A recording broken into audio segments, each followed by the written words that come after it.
Let's listen to it again. I'm telling you, you reach for something, you're going to be dead. I'm telling you. I'm telling you. Keep your hands right there. Does that make a difference in determining whether this shooting was justified, Midwin? It does to me. One, you have his statement, but two, you also have, in my perspective, a situation where the immediate threat has been neutralized. Once this police officer took that gun out of the car, in my opinion, yes, he went from 0 to 100 very quickly, but I think that he should have exercised some discernment. In other words, hey, listen, perhaps this threat is neutralized, and I can perhaps dial it down or but how does he reassess how does the he situation. know there's not another gun well, in that's this my car? point. My point is reassess. Whenever you have your gun out and you're drawn, you're ready to shoot, right? You're ready to kill. Well, you got to be prepared for the fact that they could potentially have another gun there. But the threat exactly. is not. The threat is in this situation. The threat is not going to be completely satisfied until both of these guys are out of the car and in handcuffs. I understand that. I understand that. But my point is, you have to keep assessing. You cannot simply go from 0 to 100 and stay at 100 if the circumstances have changed. Okay, so what she's saying? She said reassess. But are you thinking? Does it make a difference that he is saying, "I'm not going to do anything. I have no reason to"?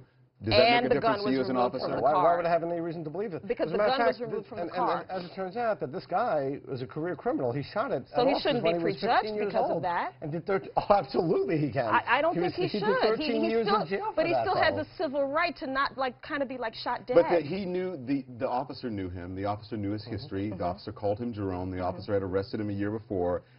He had been convicted of shooting at troopers before. Yes. So, and if the officer knew that, why wouldn't that be in the back of his head? Actually, but if the officer knew that, then what he was doing then is prejudging him. Okay, let's you have to, and that is wrong. Okay, let's look at the third clip and then we'll talk more, Midwin. I'm telling you, keep your hands right there. Hey, Jerome, you reach for something, you're gonna be dead. He's reaching. Show me your hands. No, you're not. No, you're not. No, you're not. Don't move.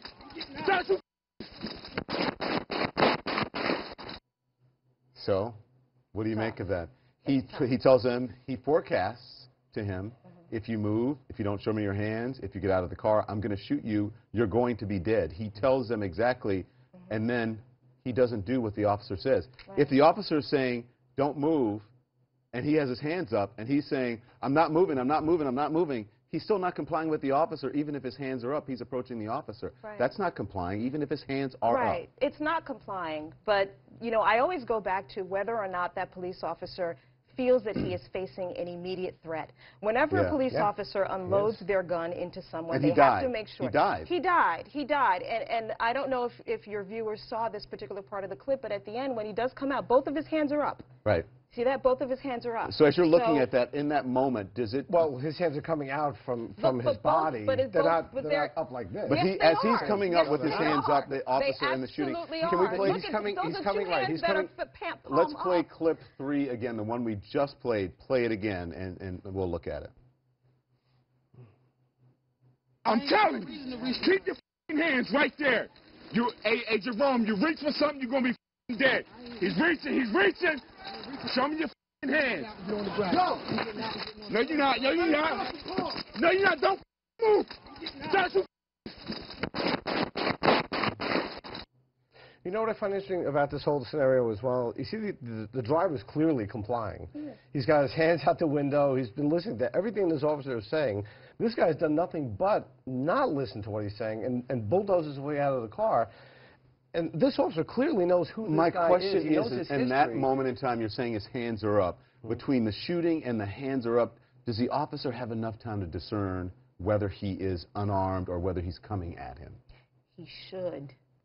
That's easy for you to say. But when we are talking about life or death situations, we have to demand that of our police officers. But he's not going to take that extra second.